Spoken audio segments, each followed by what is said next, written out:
Delegate Bagby, you have the floor. Thank you, Madam Speaker, and I appreciate, for the most part, individuals have been focused on the legislation during this special session. Not a lot of rhetoric, but when the rubber starts hitting the road, then you start hearing more rhetoric. Because as we embark upon this day, in the days ahead, we're going to be voting on some legislation that I know a number of members don't want to take the vote on. It's hard. And when members say that we are rushing this, we've been waiting quite some time. In the midst of this pandemic, I've met police officers on duty in parking lots with my car parked like police cars parked, my car going one way, their car going one way. I met with all the chiefs. I met with the sheriffs. I've talked to members on the other side of the aisle. I've challenged members on the other side of the aisle publicly to speak out on any of these issues. One of two of them did. We've been waiting for far too long. And everybody on our side of the aisle is not on one accord on every single issue, nor do we expect them to. We expect this to be tough. I expect to tell Don Scott, calm down, Don. Calm down, Jeff. I expect that. But I don't expect the rhetoric at this time. If you don't want to vote on it or vote for it, don't vote for it. Explain your votes to your people. And I tell you, I went to the monument and joined the protest one time. And the reason why I only did it one time,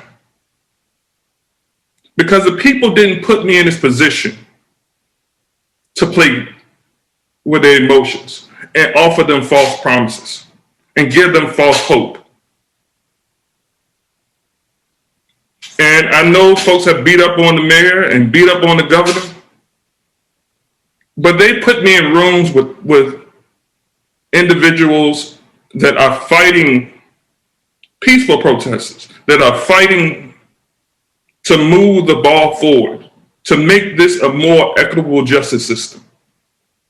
And talking to those individuals face to face, listening to them, listening to the police department, listening to the sheriffs or colonels and whoever else wants to talk. I've been at this thing for a long time, Madam Speaker. I've taught in the schools along SROs. I think every SRO would say that I was fair. I've served on the Police Athletic League Board. The Police Athletic League Board. Supported them. And yes, the chair of the Black Caucus served on the Henrico Police Foundation. This is not a war against police. This is a war for justice for each and every citizen of the Commonwealth. And more importantly, this is what we're doing is fighting for those individual police officers that go in and day out, doing the right thing, focus on the right thing. So let's pipe down a little bit, look at the legislation that we have, focus in on why we're here. And if you don't know why you're here, I can't help you with that. Because it's been staring me in the face for far too long. I think the reason why we're here is because of the pandemic. Folks were forced to stay in the house and look at it.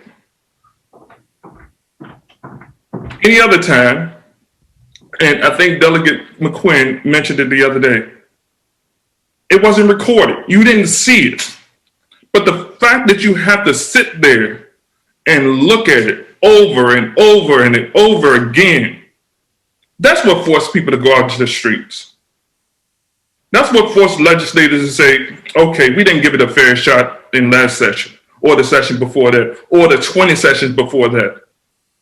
But the time is now. What can I do to help move the ball forward? Oh, no, I can't do that, but I can do this. So I'm not asking everybody to vote for everything. Not even all the Black Caucus members are going to vote in favor of everything. But I am asking you to put the rhetoric to the side, kill the commercials and the prepared speeches that will be fuel for your next campaign. And I don't need you to come out and support the marches, because you are one of 140 individuals that have the opportunity to make a difference in the lives of people of the Commonwealth today and tomorrow. Thank you, Madam Speaker. Thank you, Delegate Bagby. Will the clerk please call the calendar?